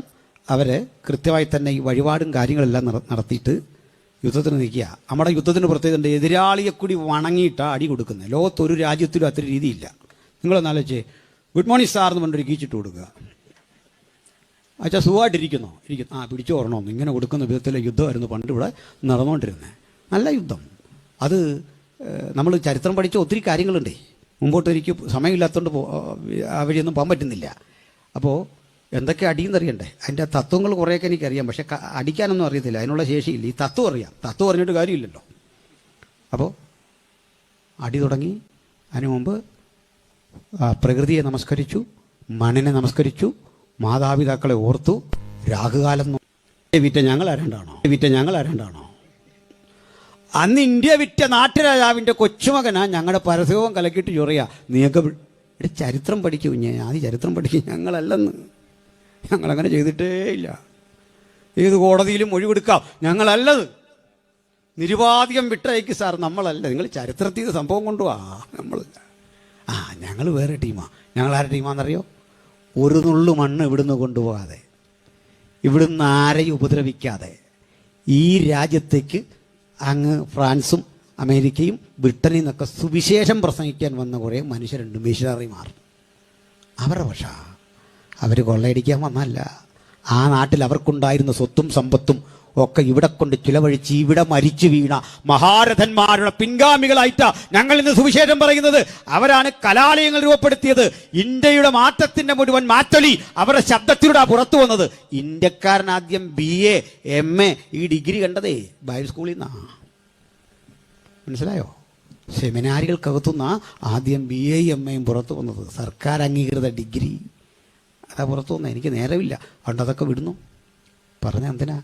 18 കൊല്ലം മാതാപിതാക്കൾക്ക് കീഴടങ്ങിയിരുന്നു. അതാ വചനം പറയുന്നത്. വയസ്സ് 30 വയസ്സാകുമ്പോൾ യേശു മിനിസ്ട്രി ആരംഭിക്കുക. അല്ലാതെ ചിലർ ധരിച്ചതുപോലെ യേശു ഇങ്ങനെ 12 വയസ്സൊക്കെ കഴിഞ്ഞ് പണിയെടുക്കാൻ നോക്കിയിട്ട് പറ്റുന്നില്ല. ഉളിയെടുത്തു, കൊട്ടുപൊടിയെടുത്തു, ഒരു കോഴിക്കോട് പോലും വൃത്തിക്ക് പണിയാൻ കഴിയുന്നില്ല. യോസേപ്പും മറിയം കൂടെ വിളിച്ചു, മക്കളിഞ്ഞ് വന്നേ, പാപ്പ കുറ്റം പറയാമെന്നൊന്ന് ഓർക്കത്, ഇരുന്നു. നിൻ്റെ താഴെ 2 ചേച്ചിമാർ, 2 പെങ്ങന്മാരുണ്ട്, അനിയന്മാരുണ്ട്. നമുക്ക് ജീവിക്കാൻ എന്തെങ്കിലും ഒരു വഴി. അങ്ങനെ ഒരു വഴിയും ഇല്ലാതെ വന്നപ്പോൾ ദൈവമായ ആളല്ല യേശുക്രിസ്തു. മനസ്സിലായോ? ഒരു ഗതിയും പരഗതിയും ഇല്ലാതെ വന്നപ്പോൾ ജീവിക്കാനൊരു മാർഗം അങ്ങനെ വന്നല്ല. പിന്നെങ്ങനെ? പറയാം. പഴയ നിയമത്തിൽ പ്രത്യക്ഷമായും പരോക്ഷമായും 234 വാക്യങ്ങളുടെ തെളിവ് യേശുവിനെക്കുറിച്ചുണ്ട്. ഇങ്ങനെ ഒരുവൻ വരും, അവൻ ജനിക്കുന്ന സ്ഥലം ഒരുവൻ പ്രവചിച്ചു, അവൻ ജനിക്കുന്ന വിധം മറ്റൊരുവൻ പ്രവചിച്ചു. ഒന്നുകൂടി ഞാൻ കൃത്യം പറഞ്ഞാൽ, യേശുവിനെക്കുറിച്ചുള്ള പൗരാണികമായ പ്രവചനങ്ങളിൽ ഒന്ന് ഉൽപ്പത്തി 3:15 അവിടെ പറയാണ്, സ്ത്രീയുടെ സന്തതി സർപ്പത്തിന്റെ തല തകർക്കും. സർപ്പത്തിന്റെ തല സ്ത്രീയുടെ സന്തതി തകർക്കുമെന്ന് എഴുതി വെച്ചപ്പോൾ ഉൽപ്പത്തിയുടെ ഗ്രന്ഥം തീരുമ്പോൾ യേശു ജനിക്കുന്ന കുലം പരിശുദ്ധാത്മാവ് വ്യക്തമാക്കി. കൃത്യമായി പറഞ്ഞു, യഹൂദ ഒരു ബാലസിംഹം. അല്പം കൂടി കാലം കഴിഞ്ഞപ്പോൾ മറ്റൊരു പ്രവാചകൻ വന്നിട്ട് യാക്കോബിന്റെ കുടുംബത്തിൽ ജനിക്കുന്ന യാക്കോബിൽ നിന്നൊരു നക്ഷത്രം ഉദിക്കും സംഖ്യാപുസ്തകത്തിൽ. അടുത്ത പ്രവാചകൻ വന്നിട്ട് യേശു ജനിക്കുന്ന സ്ഥലം മീഖാ പ്രവചിച്ചു, ബേത്ലഹേം, എബ്രാത്തയിലെ ബേത്ലഹേമിൽ നിന്ന് ക്രിസ്തു ജനിക്കും. 2 ബേത്ലഹേം എന്നുണ്ട്, അതിൽ സ്പെസിഫൈ ചെയ്യാൻ വേണ്ടി പറഞ്ഞു, എബ്രാത്തയിലെ ബേത്ലഹേമിൽ നിന്ന് നസ്രായനായ യേശു ജനിക്കുമെന്നുള്ള ആ പ്രവചനം കൃത്യം പ്രവചിച്ചു. ഇനി യെശയ്യാവ് എന്ന പ്രവാചകൻ വന്നിട്ട് ഇതുവരെ പറഞ്ഞ പ്രവാചകന്മാരെ മുഴുവൻ അവിടെ നിർത്തിയിട്ട് പറഞ്ഞു, അല്ലേ ഉൽപ്പത്തിയുടെ ഗ്രന്ഥകാര, നിങ്ങൾ പറഞ്ഞത് സത്യമാണ്, സ്ത്രീയുടെ സന്തതി. പക്ഷെ അവൻ കേവലം ഒരു സ്ത്രീയുടെ സന്തതിയല്ല, അവൻ കന്യക ഗർഭിണിയായ ഒരു മകനെ പ്രസവിക്കും. ഇത് കഴിഞ്ഞു ദാവീദിൻ കാലമെത്തുമ്പോഴേക്ക് സ്ഥിതി കുറിച്ച് മാറി. അദ്ദേഹം പറയുകയാണ്, യേശുവിൻ്റെ ക്രൂശിലെ മരണ നിമിഷം വരെ കൃത്യം പറഞ്ഞു, യേശുവിൻ്റെ അങ്കിക്കായി ചീട്ടിടുന്ന രംഗം പറഞ്ഞു, ആക്രമിക്കുന്ന രംഗം പറഞ്ഞു, മുൻകൂട്ടി ഈ പ്രവചനമെല്ലാം പറഞ്ഞു. ഇതിനു മുമ്പ് യെശയ്യാ ചെയ്തൊരു കാര്യം കൂടി പറയാം. യെശയ്യാപ്രവാചകന്റെ പുസ്തകത്തിൽ 53-ാം അധ്യായമുണ്ട്. തീരെ കൺട്രോൾ കിട്ടുന്നില്ലെങ്കിൽ മാത്രമേ സംസാരിക്കാവൂ. അവിടുന്ന് വല്ലാത്ത ശബ്ദം ഇങ്ങോട്ട് വരുന്നു. ആ ഫോണൊക്കെ ഓഫാക്കി വെക്കണേ, ശ്രദ്ധിക്കണേ. യെശയ്യാ പറയാം 53-ാം അധ്യായത്തിൽ, ഞങ്ങൾ കേൾപ്പിച്ചത് ആർ വിശ്വസിച്ചിരിക്കുന്നു? യെശയ്യാവേ, ആരായി ഞങ്ങൾ? യെശയ്യാ പറയും, ഞങ്ങൾ ഉൽപ്പത്തി മുതൽ ഞാൻ വരെയുള്ള ഞങ്ങൾ ജനത്തെ കേൾപ്പിച്ചത് ആരാ വിശ്വസിച്ചിരിക്കുന്നത്? ഞങ്ങളോ? പഴയ നിയമപ്രവാചകന്മാരായ ഞങ്ങൾ ജനത്തെ കേൾപ്പിച്ചു ഒരു കാര്യം, ഞങ്ങൾ കേൾപ്പിച്ചത് ആർ വിശ്വസിച്ചിരിക്കുന്നു? യഹോവയുടെ ഭുജമാർക്ക് വെളിപ്പെട്ടിരിക്കുന്നു. അവൻ ഇളയ തൈ പോലെയും വരണ്ട നിലത്തുനിന്ന് വേർമുളയ്ക്കുന്ന പോലെയും അവൻ്റെ മുമ്പാകെ വളരും. അവന് രൂപഗുണമില്ല, കോമളത്വമില്ല, കണ്ടാൽ ആഗ്രഹിക്കത്തക്ക സൗന്ദര്യവുമില്ല. അവൻ മനുഷ്യരാൽ അടിക്കപ്പെട്ടും നിന്ദിക്കപ്പെട്ടും ത്യജിക്കപ്പെട്ടും വ്യസനപാത്രമായും രോഗം ശീലിച്ചവനായും ഇരുന്നു. അവനെ കാണുന്നവർ മുഖം മറച്ചു കളയത്തക്കവണ്ണം അവൻ നിന്ദിതനായിരുന്നു. നാമോ ദൈവം അവനെ ആദരിച്ചതുമില്ല എന്ന് വിചാരിച്ചു. എന്നാൽ അവൻ നമ്മുടെ അകൃത്യങ്ങൾ നിമിത്തം തകർന്നു, നമ്മുടെ പാപം നിമിത്തം മുറിവെറ്റുമിരിക്കുന്നു. നമ്മുടെ സമാധാനത്തിനായുള്ള ശിക്ഷ അവൻ്റെ മേലായി, അവൻ്റെ അടിപ്പിണരുകളാൽ നമുക്ക് സൗഖ്യം വന്നുമിരിക്കുന്നു. നാം ഓരോരുത്തരും താൻ്റെ വഴിക്ക് തിരിഞ്ഞിരുന്നു. എന്നാൽ യഹോവ നമ്മുടെ എല്ലാ അകൃത്യം അവൻ്റെ മേൽ ചുമത്തി. തന്നെത്താൻ താഴ്ത്തി വായു തുറക്കാതെ ഇരുന്നിട്ട് അവൻ പീഡിപ്പിക്കപ്പെട്ടു. അവൻ കൊല്ലുവാൻ കൊണ്ടുപോകുന്ന കുഞ്ഞാടിനെ പോലെയും രോമം കത്തിരിക്കുന്ന മുമ്പാകെ മിണ്ടാതെ ഇരിക്കുന്ന ആടിനെ പോലെയുമായിരുന്നു. എന്നാൽ അവനെ തകർത്ത് കളവാൻ യഹോവയ്ക്ക് ഇഷ്ടം തോന്നി. യേശുവിൻ്റെ ക്രൂശ് മരണം യേശു ജനിക്കുന്നതിൻ്റെ ഏകദേശം 700 വർഷം മുമ്പ് പ്രവാചകൻ പ്രവചിച്ചു. ചുരുക്കി പറഞ്ഞാൽ, യേശുവെന്ന വ്യക്തിത്വത്തിൻ്റെ ആകത്തുക എടുത്ത് പഠിച്ചാൽ ബേത്ലഹേമിലെ ജനനം മുതലല്ല യേശുക്രിസ്തു. അതിനു മുമ്പ് യേശുക്രിസ്തു ഉണ്ടായിരുന്നു. ഹല്ലേലൂയ. ഞാനതിലേക്കൊന്ന് വരാം, ശ്രദ്ധിക്കണം. ഏതാനും മിനിറ്റുകൾ. നമ്മൾ ഒരു ലോകചരിത്രം എഴുതി തുടങ്ങുമ്പോൾ സ്വാഭാവികമായി പറയേണ്ടത് ആദിയിൽ, ഉൽപ്പത്തി അങ്ങനെ തുടങ്ങുന്നത്. ഉൽപ്പത്തിയുടെ ഗ്രന്ഥകാരൻ ആദിയിൽ ദൈവം, ബാക്കി പറയോ? ആദിയിൽ ദൈവം, അത് തിരുത്തിക്കണോ? അങ്ങനെയല്ല. ആദിയിൽ ദൈവം സ്വർഗങ്ങളും ഭൂമിയും സൃഷ്ടിച്ചു. മനസ്സിലായി? In the beginning God created heavens and earth. മനസ്സിലായി? ബെറിഷിത് ബാറ എലോഹീം എറ്റ് ഹാ ഷമായി വേഹ ഇറത്സ് എന്ന് മൂലഭാഷ. ഷമായീം ബഹുവചന ശബ്ദം. ആദിയിൽ ദൈവം, ശരിക്കും പരിഭാഷ ഞാൻ പറയാം. ആദിയിൽ എലോഹീം സ്വർഗങ്ങളും എന്നതുപോലെ നിലവും രൂപപ്പെടുത്തി. ഇങ്ങനെ തുടങ്ങുന്നത്. ആദിയിൽ ദൈവം സ്വർഗങ്ങളും ഭൂമിയും സൃഷ്ടിച്ചു. നമുക്കൊന്ന് ഒരു 0 പോയിന്റിൽ ആരംഭിച്ചു. ആദിയിൽ അങ്ങനെ മുമ്പോട്ട് വരച്ച് വരുമ്പോൾ നമുക്ക് കാണാം, നോഹയെ കാണാം, അബ്രഹാമിനെ കാണാം. വന്ന് യേശു ക്രിസ്തു ആ വര നേരെ ഇട്ട് പോകാം. അങ്ങനെ വരയിട്ടിട്ട് പോകുമ്പോൾ ഈ പഠിക്കുന്ന കൊച്ചു ഒതുക്കി ആച്ച അവിടെ നിർത്തിക്കേ. ഇതിന് മുമ്പ് എന്തായിരുന്നു സംഭവം? പഴയ അപ്പച്ചന്മാരാണെങ്കിൽ പറയും മിണ്ടരുത്. ഞങ്ങൾക്കൊരു അപ്പച്ചനുണ്ടായിരുന്നു, സാവിച്ചാൻ അറിയാം. ഞാനിരിക്കാൻ അപ്പച്ചനോട് ചോദിച്ചു. അപ്പച്ചൻ പറഞ്ഞു, ഉപ്പ് കൃപാവരത്തെ കാണിക്കുന്നു. വെള്ളം പഥ്യമായി തീരാൻ ഉപ്പ് അതിലേക്ക് ഇട്ടു. ചില ഉപദേശിമാർ ഇപ്പോഴും പറയും എണ്ണ ആത്മാവിനെ കാണിക്കുന്നത്. എണ്ണ ഇതുവരെ തിരിച്ചറിഞ്ഞിട്ടില്ല ഇങ്ങനെ ഉണ്ടെന്ന്. മനസ്സിലായോ? ബോവസ് യേശുവിനെ കാണിക്കുന്നു. അത് ബോവസിനും അറിയത്തില്ലായിരുന്നു, രൂത്തിനും അറിയത്തില്ലായിരുന്നു, യേശുവിനും അറിയത്തില്ലായിരുന്നു, പൗലോസിനും അറിയത്തില്ലായിരുന്നു, പത്രോസിനും അറിയത്തില്ലായിരുന്നു. ആകെ അറിയാവുന്ന ആരാ? നമ്മുടെ ഹൈസ്കൂളിലെ സാറിന്, പിന്നെ ക്ലാരൻസ് ലാർക്കിന്. ഇങ്ങനെ കുറേ പേർക്ക് അറിയാം. ഇവരാരും അറിഞ്ഞിട്ടില്ല ഇങ്ങനെ സംഭവം. പോട്ടെ എന്ന് പറഞ്ഞ പോലെ ഉപ്പ് കൃപാവരമാണ്. ഞാൻ പറഞ്ഞു ഉപ്പ് കൃപാവരമാണെങ്കിൽ ഏറ്റവും അധികം കൃപ കിട്ടിയ ഒരാൾ ബൈബിളിലുണ്ട്. അത് ലോത്തിൻ്റെ ഭാര്യയാണ്. അഹങ്കാരി എന്നിരിക്കണം അവിടെ എന്ന് പറഞ്ഞുകൊണ്ട് കൊച്ചു ചോദിക്കുക, ആദിയിൽ ദൈവം സ്വർഗങ്ങളും ഭൂമിയും സൃഷ്ടിക്കുന്നതിന് മുമ്പ് എന്തായിരുന്നു? മനസ്സിലായോ? മുമ്പ് എന്തായിരുന്നു? ഈ കുടുംബചരിത്രമൊക്കെ എഴുതുമ്പോൾ പറയല്ലേ, പാലായിൽ നിന്ന് വന്ന് പാർത്തതായ ഒരപ്പച്ചൻ. ഒരു കൊച്ചൻ കയറി ചോദിക്കുക, ആ പാലായിൽ അപ്പച്ചൻ എങ്ങനെ വന്നു? മിണ്ടരുത്. ഈ കുടുംബയോഗമൊക്കെ കൂടുമ്പോൾ ഒരു ചരിത്രം നമ്മൾ എഴുതുമ്പോൾ പറയും, പാലായിൽ നിന്ന് അന്ന് ഇങ്ങോട്ട് വാഴൂരിന് വന്ന ഒരപ്പച്ചൻ്റെ കുടുംബത്തിൽപ്പെട്ട ശാഖയിൽ ആരെങ്കിലും കയറി ഈ അപ്പച്ചൻ പാലായിൽ എങ്ങനെ വന്നു? അവിടെ ഒറ്റ ഉത്തരവേ ഉള്ളൂ, മിണ്ടരുത്. ഈ മിണ്ടരുതെന്നുള്ള ആ നാവടക്കം ആ പലരും രക്ഷപ്പെട്ടു പോകുന്നത്. എന്നാലേ അതിനു മുമ്പുള്ള ഉത്തരവുണ്ട്. ഈ ഗ്രന്ഥം എഴുതിയ മോശ അറിഞ്ഞു ഉത്തരം മരിക്കുന്നതിന് മുമ്പ് തന്നു. സ്വന്തം ജ്യേഷ്ഠൻ മരിച്ചു കിടക്കുക. ഇപ്പം മരിച്ചു എന്നൊക്കെ പറയാൻ തന്നെ പേടിയാണ്. വേറെ പദങ്ങളൊക്കെ ഈ ആഴ്ച വന്നിട്ടുണ്ട് മരിച്ചു എന്നുള്ളതിന്. പേടിച്ചാണ് ഞാനിവിടെ നിൽക്കുന്നത്. പോട്ടെ. അപ്പോൾ 90-ാം സങ്കീർത്തനത്തിൽ മോശ പറയുക, ഉൽപ്പത്തിയിലെ ചോദ്യത്തിൻ്റെ ഉത്തരം എന്താണെന്നറിയാം? കർത്താവേ, നീ തലമുറയായി ഞങ്ങളുടെ സംഗീതമായിരിക്കുന്നു. പർവ്വതങ്ങളുണ്ടായതിനും ഭൂമിയെയും ഭൂമണ്ഡലത്തെയും സ്ഥാപിച്ചതിനു മുമ്പ് നീ അനാദിയായും ശാശ്വതമായും ഞങ്ങളുടെ ദൈവമാകുന്നു. ഉൽപ്പത്തിക്കപ്പുറത്ത് ചാടി. യോഹന്നാന്റെ സുവിശേഷത്തിലേക്ക് വന്നപ്പോൾ ഈ ശാശ്വതമായി ദൈവമായിരുന്നവനെ വെളിപ്പെടുത്തി. എങ്ങനെയാണെന്നറിയണ്ടേ? ആദിയിൽ വചനമുണ്ടായിരുന്നു, വചനം ദൈവമായിരുന്നു, വചനം ദൈവത്തോട് കൂടെയായിരുന്നു. അതിങ്ങോട്ട് പ്രസ്താവിച്ചിട്ട് പിന്നെ ഈ വചനം എന്നുള്ള വിട്ടിട്ട് അവൻ എന്നായി. അവൻ അവൻ അവൻ അവൻ എന്ന് പറഞ്ഞിട്ട് പറയുക, അവൻ ജഡമെടുത്തു നമ്മുടെ ഇടയിൽ പാർത്തു. ആരാണത്? യേശു ക്രിസ്തു. അപ്പോൾ ഉൽപ്പത്തിക്ക് മുമ്പ് യേശു ഉണ്ടായിരുന്നു. അങ്ങനെയെങ്കിൽ യേശു ഇന്നിവിടെ ഉള്ള വെളിപ്പാടിൻ്റെ അപ്പുറത്താണോ ഉൽപ്പത്തിക്ക് പുറകിലാണോ?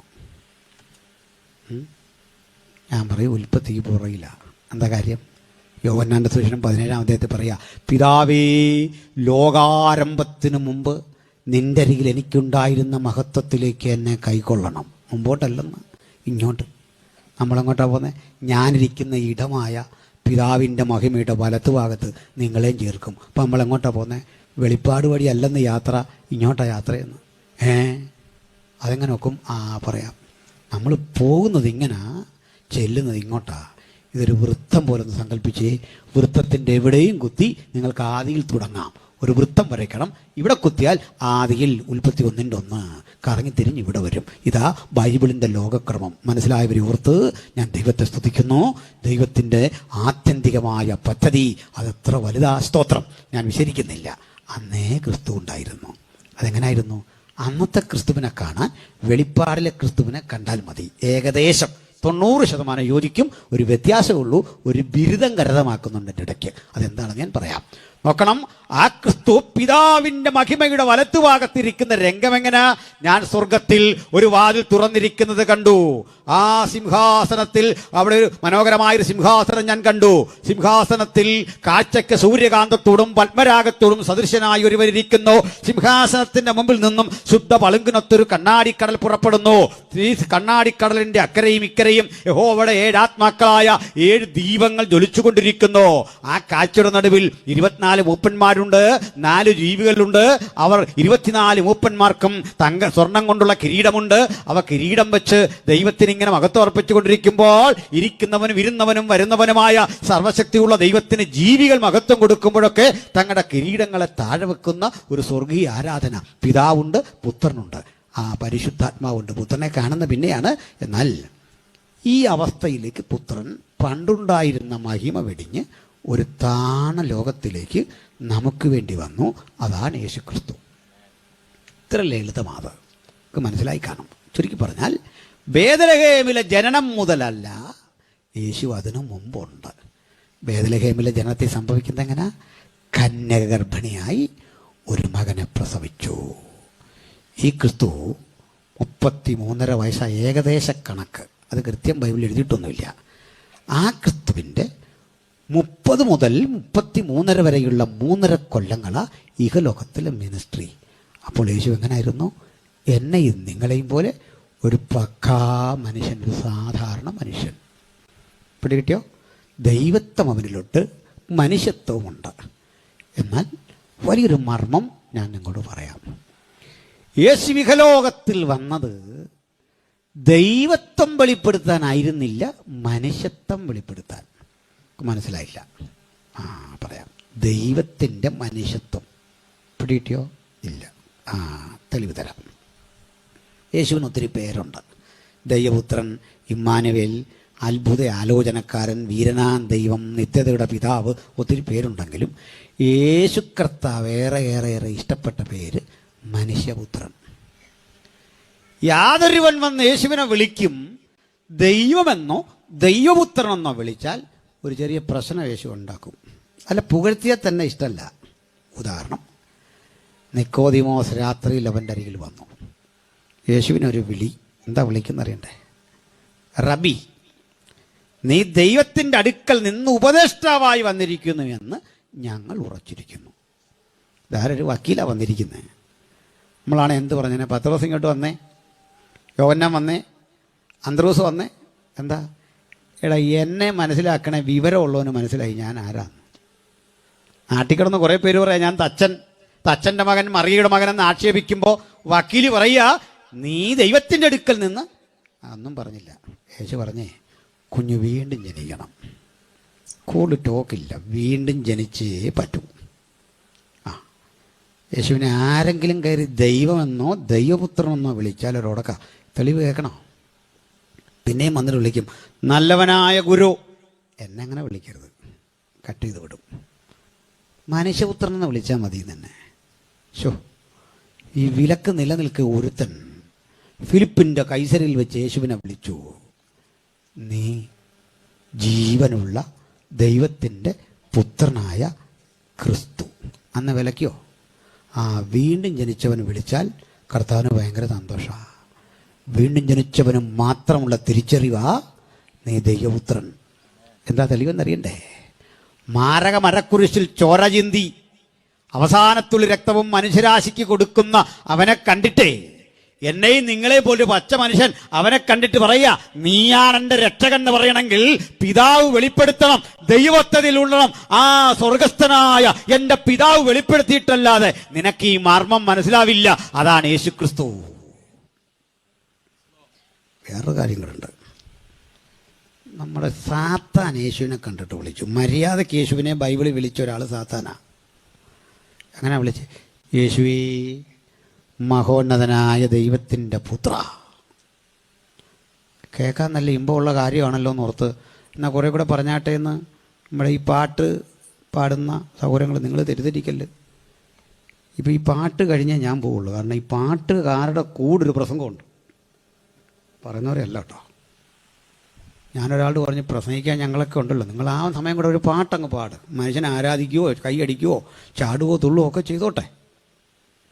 നിങ്ങൾ ഈ എരുതിയിലേക്ക് എണ്ണ ഒഴിക്കുന്ന പോലെ കുറച്ച് നേരം ഇങ്ങനെ നമുക്കിങ്ങനെ വെക്കാം ഇങ്ങനെ വെക്കാം. ഞാൻ മര്യാദയുടെ പേരിൽ ഒരു തവണയൊക്കെ വെക്കും. ഒരു എത്തിക്സ് പാലിക്കണമല്ലോ, ഒരു പുൽപ്പിറ്റ് എത്തിക്സ്. പിന്നെ ഇവർ ഈ കാണിക്കുന്ന പരിപാടിയുടെ കൂടൊന്നും ഞാൻ നിൽക്കുകയില്ല, പിണക്കൊണ്ടായിട്ടല്ല. ഞങ്ങൾ ഈയിടയ്ക്ക് ഒരു ഗ്രാജുവേഷൻ തൃശ്ശൂർ പോയി, ഞാനും ഭാര്യയുണ്ട്. ഈ പയ്യൻ ഏതാണ്ടല്ലോ ഇങ്ങനെ കാണിക്കുമ്പോൾ ഞാൻ മിണ്ടാതിരിക്കുക. ഇവൻ എന്നെ നോക്കിയിട്ട് പറയാ, സൈലൻ്റായിട്ടിരുന്നോ, സൈലൻ്റ് അറ്റാക്ക് വരുന്ന സമയമാണ്. അതും പരിചയമുള്ളൊരു പയ്യൻ, അവന് പോലും കലിപ്പായിപ്പോയി. എൻ്റെ കുഞ്ഞാൽ ഇത് ഇക്കിളിയിട്ട് പോലെ ചിരിപ്പിക്കുന്നുള്ള പണിയല്ലത്. കൊച്ചിനെ പിടിച്ച് ഇക്കിളിയിട്ട് ചിരിപ്പിക്കുന്ന പോലെ ചിരിപ്പിച്ചാൽ ഉണ്ടല്ലോ അവൻ അസുഖം വരും. നമുക്കെല്ലാം പറ്റിയത് ഇതാ, ദൈവത്തെ ഹൃദയം തുറന്ന് സ്വന്തം മനസ്സോട് ആരാധിക്കണം. അതല്ലേ വേണ്ടേ? വചനത്തിൻ്റെ വെളിപ്പാട് വരുമ്പോൾ, പാട്ടിലൂടെ സഞ്ചരിക്കുമ്പോൾ, പരിശുദ്ധാത്മാവ് ഇടപെടുമ്പോൾ ആ സ്വാഭാവികമായി സംഭവിക്കേണ്ട ആരാധന. Praise the Lord. ഇനി അവരെ തന്നെ എന്തിനാ പറഞ്ഞത്? ചില പാസ്റ്റർമാരുണ്ടല്ലേ, ഒരു ഹല്ലേലൂയ പറഞ്ഞ്, നമ്മൾ മര്യാദ ഒരു ഹല്ലേലൂയ പറയുമ്പോൾ ഇവൻ പറയുക പോരാ. എവനാണോ തീരുമാനിക്കുന്നത് പോരെന്ന്? എന്തോ പോരെന്നാ? ശബ്ദം പോരെന്നോ? ആത്മാർത്ഥ നീ എങ്ങനെ കണ്ടുപിടിച്ച പോരെന്നു? ഇതെങ്ങനെ അറിയാം? പോട്ടെ, ഞാൻ അങ്ങോട്ടൊന്നും പോകുന്നില്ല.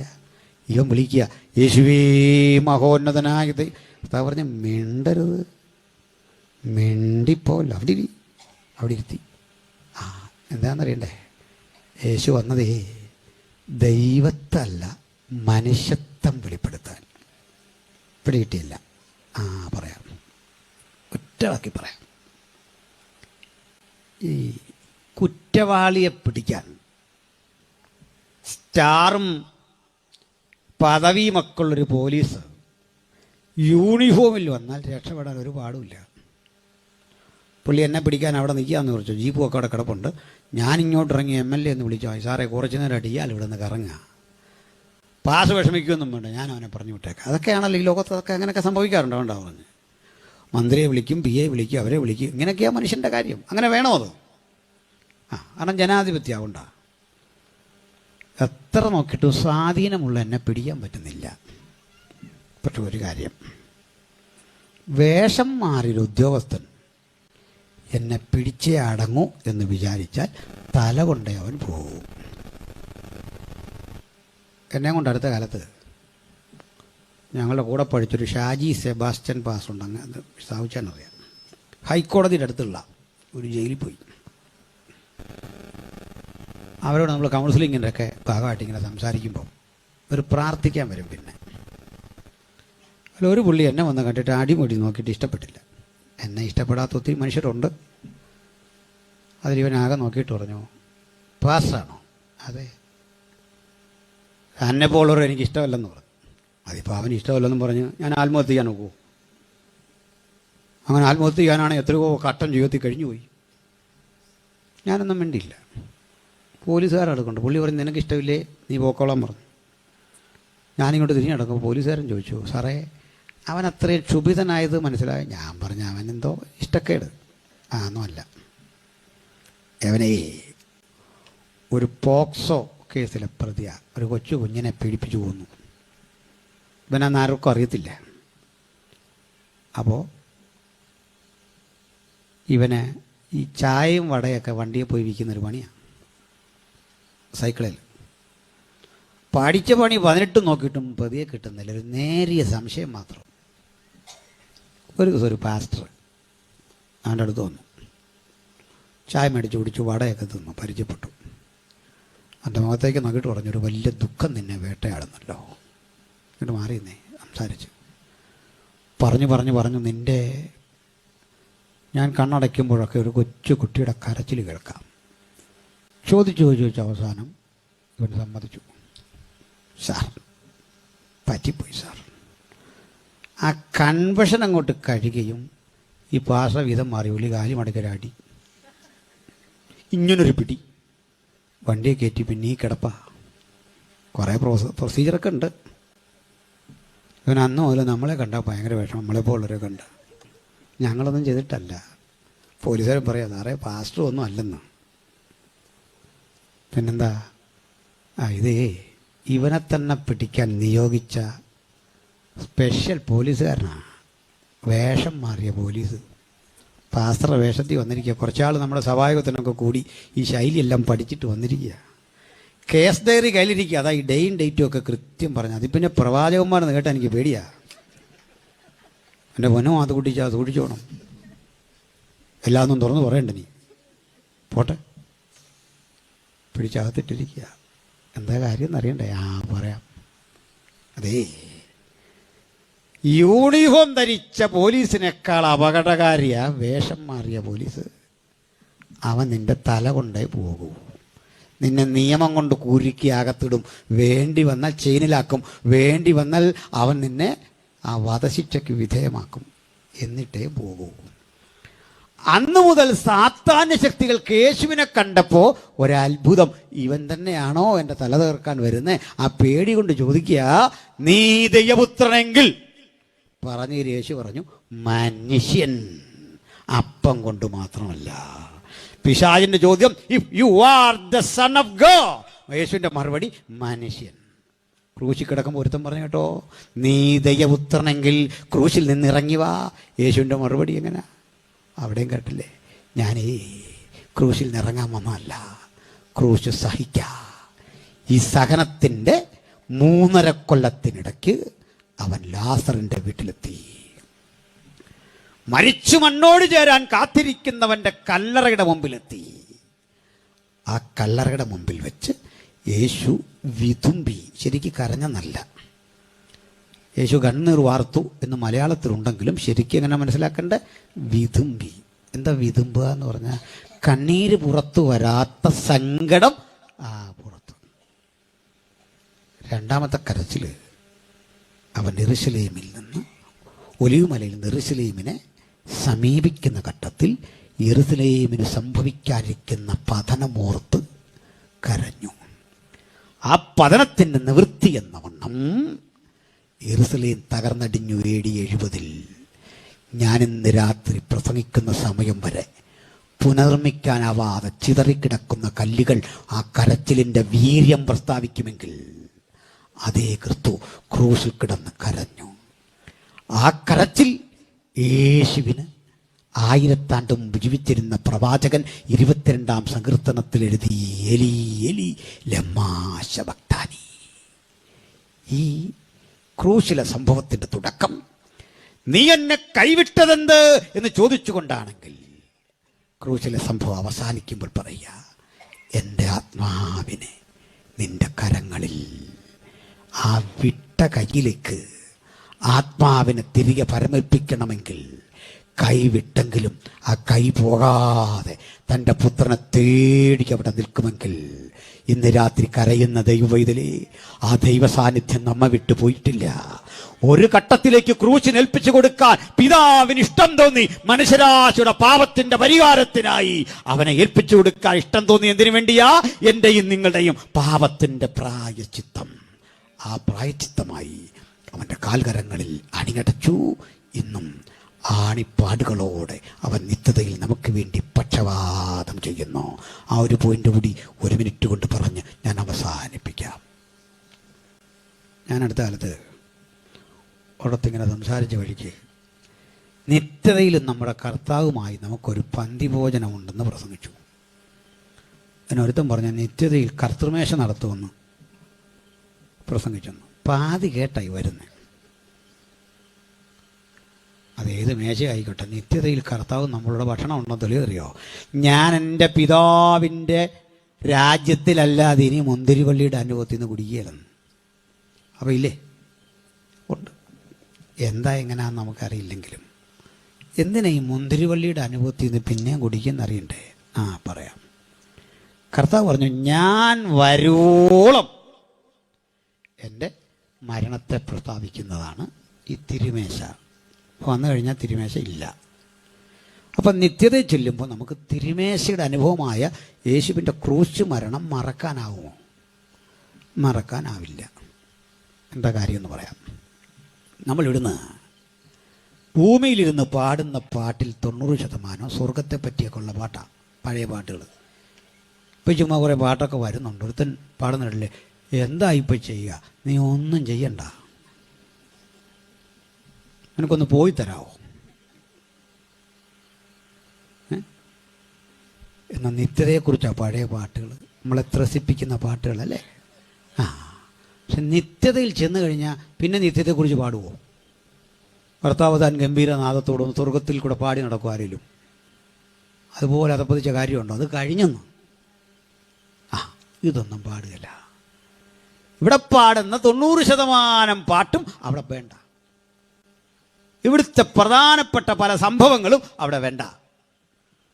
എന്ന് പറഞ്ഞാലും നമുക്ക് ഈ നിത്യത എന്ന് കേൾക്കുമ്പോൾ അകത്തൊരു ഇരമ്പലുണ്ടല്ലേ. വാനവരിൽ സ്തുതിനാദം സതമുഴങ്ങും ശാലേമിൽ എന്ന് ഞാൻ ചേർന്നിടുമോ എന്ന് പാടുമ്പോൾ ഒരു ഇരമ്പൽ ഭൂമിയിൽ വെച്ച് തന്നെ നമുക്കുണ്ട്. നമ്മളെ ത്രസിപ്പിക്കുന്ന ഓർമ്മയാ നിത്യത. പക്ഷെ നിത്യത ഇതിന് ഘടക വിപരീതമാണ്. നിത്യത എന്ന് കേൾക്കുമ്പോൾ നിത്യതയിൽ സ്വർഗത്തിലിരിക്കുന്നവന് സ്വർഗം വലിയ പ്രചോദനമല്ല. തങ്കത്തെരുവീഥികളോ അതുവഴി ഒഴുകുന്ന മനോഹരമായ നീരൊഴുക്കോ മാസത്തിൽ അതുതരം ഫലം കായ്ക്കുന്ന 12 വിധ ഫലം കായ്ക്കുന്ന വൃക്ഷങ്ങളോ സ്വർഗത്തെ ആവേശഭരിതമാക്കുന്നില്ല. സ്വർഗത്തെയും ആവേശഭരിതമാക്കുന്നത് ഭൂമിയിലെ ഒരു സംഭവമാണ്. സ്വർഗീയ ജീവികളെയും ആവേശഭരിതമാക്കുന്ന സംഭവം ഏതാണെന്നറിയണ്ടേ? നീ അറുക്കപ്പെട്ടു. കുഞ്ഞാട് കാൽവരുടെ കൊലമരത്തിൽ നമുക്ക് വേണ്ടി പ്രാണനെ യാഗമാക്കിയ സംഭവമാണ് സ്വർഗീയ ജീവികളും പാടുന്നത് എന്നത്. ക്രൂശിലെ കണ്ണീരിന്റെ മഹത്വമാണ് ഈ രാത്രി പ്രകീർത്തിക്കുന്നെങ്കിൽ ആ ക്രൂശിനെയും ക്രൂശിക്കപ്പെട്ടവനെയും ഉയർത്തിക്കൊണ്ട് നമുക്ക് ആവർത്തിക്കാം. മറ്റൊരുത്തലും രക്ഷയില്ല നാം രക്ഷിക്കപ്പെടുവാൻ. ആകാശത്തിന് കീഴിൽ മനുഷ്യരുടെ ഇടയിൽ നൽകപ്പെട്ട ഏകനാമം നമ്മുടെ കർത്താവായ യേശു ക്രിസ്തുവിന്റെ നാമം. ഇനി ഞാൻ ഈ വെളിപ്പാടും ദാനിലുമൊക്കെ ക്ലാസ് എടുത്തൊരു സ്ഥലത്ത് ഒരു ചങ്ങാതി എന്നോട് ചോദ്യം ചോദിച്ചു. ഈ സ്വർഗത്തിൽ ചെന്ന് കഴിയുമ്പോൾ ഈ ലൂസിഫറിന് പറ്റിയതുപോലൊരു പറ്റങ്ങാനും പറ്റിപ്പോയാൽ എന്ത് ചെയ്യും? ഉമ്മാവനെ കളിയാക്കാനൊക്കോ? നമ്മളൊക്കെ ആ പുള്ളികളെങ്കിൽ പറ്റിപ്പോവും. അതിനാ കള്ളം പറയുന്നത്. ഞാൻ പിന്നെ അന്നേരം അവനോട് പറഞ്ഞ് അങ്ങനെ പറ്റുകയില്ല. അതെന്താ? നമ്മൾ ദൂതതുല്യരായല്ലോ. ഉടനെ അവൻ പറയാ, ദൂതതുല്യരേ ആകത്തുള്ളൂ, ഒറിജിനൽ ദൂതനായി പണി കാണിച്ചേ. അപ്പോൾ പിന്നെ തുല്യനായിട്ട് കാര്യമുണ്ടോ? അതൊരു ക്വസ്റ്റ്യൻ, ഒരു 1.5 ക്വസ്റ്റ്യനാണ്. മനസ്സിലായില്ലേ? അപ്പോൾ ദൂതതുല്യൻ. ഞാൻ നോക്കിയപ്പോൾ ശരിയാണല്ലോ. അന്ന് മുഴുവൻ ഞാനിത് വൈകിട്ട് കിടന്നിങ്ങനെ ഓർത്തു. പിറ്റേന്ന് അവന് ഉത്തരം കൊണ്ടാണ് ചെന്നേ. എന്താണെന്നറിയണ്ടേ? നിത്യതയെ ചെന്നു, നമുക്കെല്ലാം മാറ്റമുണ്ടായി. അന്നപോലെ എനിക്കൊരാഗ്രഹം, ഈ നിത്യത ചെന്നാലും ഒത്തിരി കിരീടം വേണ്ടെന്നാണ് ഇപ്പോൾ പ്രാർത്ഥിക്കുന്നത്. അഹങ്കാരം കയറിയാലോ. അങ്ങനെ പ്രാർത്ഥിച്ച് ചിന്തിച്ചിപ്പോൾ കിരീടമേ വേണ്ടെന്നായിട്ടുണ്ട്. പിന്നെ നിങ്ങൾക്കെല്ലാം ഓരോ കിരീടം കിട്ടുമ്പോൾ പാവപ്പെട്ട നമുക്കും അവിടെ ഉണ്ടെങ്കിലും ഒരെണ്ണം പഴയത് വല്ലതും ഉണ്ടെങ്കിൽ. പഴയത് കാണത്തില്ല. ജോബിയും പാസും എല്ലാം ഇങ്ങനെ വെച്ചുകൊണ്ട് ഇങ്ങനെ നടക്കുമ്പോൾ ഞാൻ മാത്രമല്ല നടക്കാനൊരു പ്രയാസം. അതേ ഉള്ളൂ. അതുകൊണ്ടുണ്ടെങ്കിൽ ഒരെണ്ണം നമുക്കൂടെ തരക്കേടില്ലെങ്കിൽ ഒരെണ്ണം തരിക എന്നുള്ളതിൽ കവിഞ്ഞ് എൻ്റെ അർത്ഥം സ്വർഗത്തിൽ പോകുന്ന ഈ കിരീടം മേടിക്കാനോ തങ്കത്തെരു വീതി കാണാനോ ജീവവൃക്ഷത്തിൻ്റെ ഫലം അതൊക്കെ തന്നോട്ടെ. സ്വർഗത്തിൽ എന്തിനാ പോകുന്നേ? ഒറ്റ കാര്യം, യേശു അവിടെ ഉണ്ട്. അതിനാ പിടികിട്ടിയോ? സന്തോഷമുണ്ടോ? നമ്മുടെ പ്രിയപ്പെട്ടവൻ നെടുമ്പാശ്ശേരി വന്ന് വണ്ടി ഇറങ്ങുമ്പോൾ ഒരു വലിയ ഇന്നോവ നിറച്ച് നമ്മൾ പോകും അങ്ങോട്ട്. ആൾക്കാർ, ചേട്ടൻ്റെ മകൻ, അച്ഛൻ്റെ മകൻ, മക്കൾ എല്ലാവരും പോകുന്ന കൂടെ. ഇവരെല്ലാം ഓരോന്ന് ഓർഡർ ചെയ്തിട്ടുണ്ട്. അത് കൊണ്ടുപോവാ, ഇത് കൊണ്ടുപോകാന്നൊക്കെ പറഞ്ഞു. ഈ ആളുകളുടെ ചിന്ത ഇതെല്ലാം എടുത്ത് ഇങ്ങോട്ട് കയറ്റുമ്പോൾ അവർക്കുള്ളതുണ്ടോയെന്നാണ്. പക്ഷെ ഒരാൾ മാത്രം അവിടെ വന്ന എന്തിനാണെന്നറിയോ? കാന്തനെ കാണാൻ. ഒരാൾ മാത്രം. മനസ്സിലായില്ലേ? ബാക്കിയുള്ളവൻ വല്ലതും കിട്ടുമോയെന്നറിയാൻ പോയി. കാന്ത പോയത് എന്തിനാ? കാന്തനെ കാണാൻ. ഹല്ലേലൂയ. ബാക്കിയുള്ളവരെല്ലാം പറഞ്ഞുകൊണ്ടിരുന്നത് എന്താ? എനിക്കത് വേണം, എനിക്കിത് വേണം, അപ്പുറത്തെ വേണം, ഇപ്പുറത്തെ വേണം. ഭൂമി കിടന്നുണ്ട് ഇങ്ങനെ പ്രാർത്ഥിക്കുന്ന നിനക്കേ ഇതൊക്കെ കിട്ടുള്ളൂ. തീർന്നു. കാന്തനെ എത്ര പേർക്ക് വേണം? ദാവീദ് പറയുക, ആസാഫ് പറയുക, സ്വർഗത്തിലും നിന്നെ അല്ലാതെ ഞാൻ മറ്റൊന്നും ആഗ്രഹിക്കുന്നില്ല. ഈ രാത്രി ഈ സംതൃപ്തി എത്ര പേർക്കുണ്ട്? തമ്പുരാനെ, നീ മതി സകലത്തിലെ സകലതുമായി. വീടും കാറും വണ്ടിയും വള്ളമൊന്നും അല്ലെന്നേ, ഭൂസത്തുക്കളുടെ ഉടമയാകാൻ ആഗ്രഹമല്ലെന്നേ, പദവിയല്ലെന്നേ പ്രധാനം. നിന്നെ അല്ലാതെ മറ്റൊന്നും ആഗ്രഹിക്കുന്നില്ല. ഞാൻ യഹോവയുടെ ഒരു കാര്യം അപേക്ഷിച്ചു, അവിടുത്തെ മനോഹരത്വം കാൺമാ. ഉത്തരായില്ല കേട്ടോ. നമുക്കല്ല, എന്നാലും ഒരു മാറ്റമൊക്കെ ഉണ്ട്. തേജസ്കരിക്കപ്പെടും. അതുകൊണ്ട് പാപം ചെയ്യലെന്നാണോ? അല്ല. അവിടെ മാറ്റമില്ലാത്ത ഒരുവനുണ്ട്, അത് കർത്താവാ. അവിടുത്തെ ആണിപ്പഴുതി അപ്പോഴും അവിടെ ഉണ്ട്. ഞാൻ ഈ ആണിപ്പഴുതി ഇവിടെ കാണിക്കാം, കാരണം കലണ്ടറിലെ തെറ്റാ. ഇവിടെ അല്ല സംഭവം, ഇവിടെയാ. ഈ പഴുത് അവിടെ ഉണ്ട്, അത് മാറിയിട്ടില്ല. മുറിവ് അവിടെ ഉണ്ടെന്ന്. ഉയർത്തെഴുന്നേറ്റ കർത്താവിനും മുറിവുണ്ടെന്നോ? യേസ്. എന്താ കാര്യം? ഈ മുറിവേ ഒരയോഗ്യതയല്ല, ഇത് ജയമെടുത്തതിൻ്റെ തെളിവാണ്. സിംഹമടയിൽ പോയ ഒരാടും ചിരിച്ചു വന്ന ചരിത്രമില്ലെങ്കിൽ ജയാളിയായതിൻ്റെ തെളിവാ ഈ മുറിവ്. ഒരു സൈനിക മേധാവിയുടെ, ഒരു മേലധികാരിയുടെ സ്റ്റാർ പോലെ വിലപിടിപ്പുള്ളതാ ഈ മുറിവ്. ഇനിയും തെളിവാണോ? നമ്മുടെ സ്വന്തം തോമാച്ചന് ഉയർത്തെഴുന്നേറ്റ് കഴിഞ്ഞല്ലേ കർത്താവ് പറഞ്ഞു, കുഞ്ഞെ ഞാനാ എന്ന് കുത്തി നോക്ക്, വിലാപ്പുറത്തും കയ്യിലുമൊക്കെ നോക്ക്, ഇതാ തെളിവ്, ഇതെൻ്റെ ഐഡൻറ്റിറ്റി, ഇതാ. എതിർ ക്രിസ്തുവിനില്ലാത്തതും യേശുവിനുള്ളതും ഈ മുറിവാണ്. ഈ മുറിവിൻ്റെ പ്രത്യേകത എന്താ? സ്വർഗത്തിലെത്തുമ്പോൾ ഇനി അബദ്ധവശ അങ്ങനെ തോന്നത്തില്ല. അങ്ങനെ തോന്നിയാലും അവൻ ആ കരമൊന്ന് ഉയർത്തിയാൽ എനിക്ക് മനസ്സിലാകും, നീ ഇവിടെ വരെ വന്നതേ നിൻ്റെ യോഗ്യതയല്ല, ഈ മുറിവാണ് നിന്നെ ഇവിടെ വരെ കൊണ്ടുവന്നത്. നമുക്ക് ആ മുറിവിനോട് നന്ദി പറയാം. ആ മുറിവ് സൃഷ്ടിക്കപ്പെടുമ്പോൾ അവൻ കാൽവരുടെ കൊലമരത്തിൽ കിടന്ന് ചോദിച്ചു, എന്നെ കൈവിട്ടതെന്ത്? എന്നെ കൈവിട്ടതെന്ത്? എന്നെ കൈവിട്ടതെന്ത്? ആ കൈവിട്ടതെന്തിനാ? നമ്മുടെ സമാധാനത്തിനായുള്ള ശിക്ഷ അവൻ്റെ മേലായി. ആ ശിക്ഷയിൽ എനിക്കും നിനക്കും വീണ്ടെടുപ്പിൻ്റെ മൂല്യവത്തായ ഔഷധം അവൻ കരുതി വെച്ചിട്ടുണ്ട്. സ്തോത്രം. ഞാൻ പറയാറുണ്ട് ഒരു ഉദാഹരണം. പണ്ട് ഈ മാരകമായ റാബീസ് വിഷം, പേപ്പട്ടി വിഷബാധ, ആളുകൾ നിരവധി മരിക്കുമ്പോൾ ഗവേഷകനായ ലൂയി പാസ്റ്ററുടെ ഒരു സ്നേഹിതനും മരിച്ചു. അദ്ദേഹത്തോട് ഇത് കണ്ട് വിഷമം തോന്നി അദ്ദേഹത്തോട് മറ്റൊരു സുഹൃത്ത് പറഞ്ഞു, ഒരു വാക്സിൻ കണ്ടെത്തണം.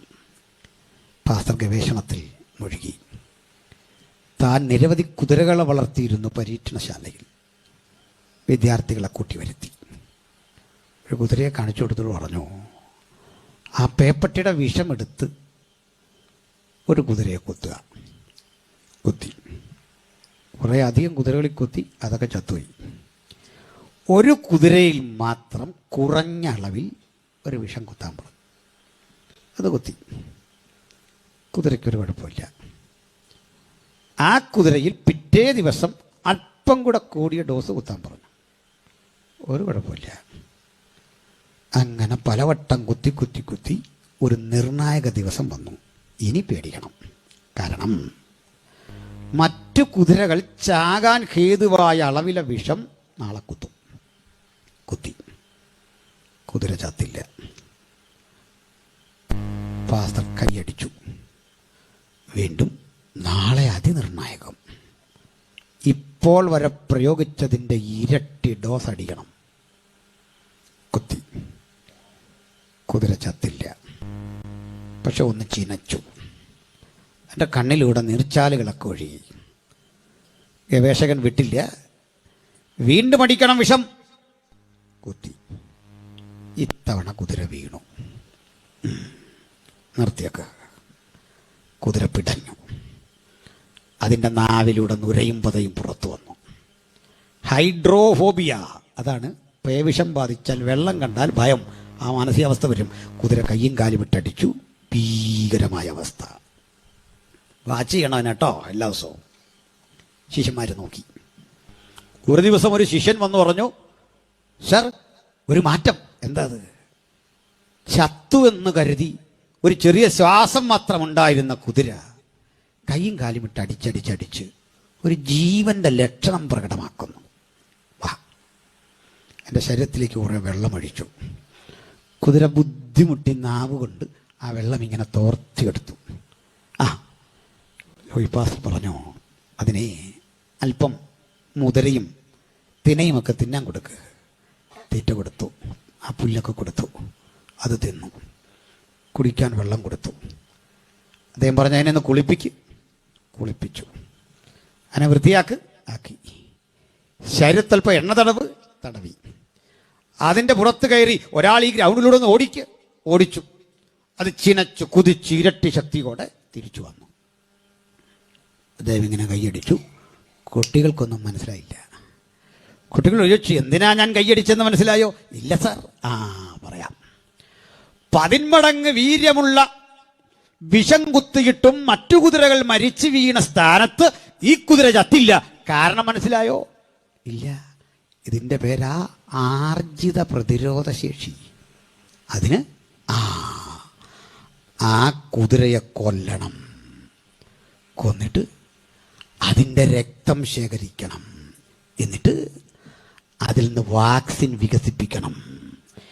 ഈ വാക്സിൻ കുത്തിവെച്ചാൽ ഒരു റാബീസ് വിഷവും വന്ന് ഈ കുത്തേറ്റവൻ്റെ ശരീരത്തിൽ ഇനിയും വിഷയമുണ്ടാക്കാതെ ഒരു പ്രതിരോധത്തിൻ്റെ പുത്തൻ തത്വം നമ്മൾ ഈ ശരീരത്തിൽ ഇങ്ങനെ റെഡിയാക്കി വെക്കുക. ഒരു പ്രത്യേക ചികിത്സാ സംവിധാനം. മനസ്സിലാകുന്നു ദൈവമക്കൾക്ക്? ഇത് യഥാർത്ഥത്തിൽ നടന്ന സ്ഥലം എവിടെയാണെന്നറിയണ്ടേ? കാൽവരിയുടെ കൊലമരം. നമ്മുടെ സമാധാനത്തിനായുള്ള ശിക്ഷ അവന്റെ മേലായി. ആ രക്തത്തിൽ നിന്ന് വികസിപ്പിച്ചെടുത്ത ഒരു വാക്സിനുണ്ട്, രക്ഷ. അത് കരഗതമാക്കാത്ത ഒരാളെങ്കിലും ഈ രാത്രി ഉണ്ടെങ്കിൽ ഇപ്പോഴാകുന്നു സുപ്രസാദകാലം, ഇപ്പോഴാകുന്നു രക്ഷാ ദിവസം. ഈ രക്ഷാകരണ പദ്ധതിക്ക് പുറത്താരെങ്കിലും ഉണ്ടെങ്കിൽ വരിക. ഇതാകുന്നു നിങ്ങളുടെ അവസരം. ഈ കർത്താവിന് ഹൃദയം കൊടുക്കുക. യേശുവിനെ അനുധാവനം ചെയ്യുക. എല്ലാ കണ്ണുകളും അടച്ചട്ടെ, ഹൃദയങ്ങളെ ഏകാഗ്രമാക്കിയട്ടെ. സംശുദ്ധമായ ഹൃദയത്തോടെ ദൈവത്തിന് നന്ദി പറഞ്ഞ് നമുക്ക് ദൈവസന്നിധിയിലായിരിക്കാം. ഈ പരമപിതാവിൻ്റെ സന്നിധിയിൽ തൻ്റെ പ്രാണനെ ഏൽപ്പിച്ചു കൊടുത്ത ആ വീണ്ടെടുപ്പ് തന്ന പുത്രൻ്റെ മുമ്പാകെ നമിക്കുക, നമ്മെ തന്നെ താഴ്ത്തിയേൽപ്പിക്കുക. നിങ്ങൾക്ക് പ്രേയർ ആവശ്യമുണ്ടെങ്കിൽ തീർച്ചയായും ഞങ്ങൾ പ്രാർത്ഥിക്കും. ഈ രാത്രി ദൈവം നിങ്ങൾ അനുഗ്രഹിക്കട്ടെ.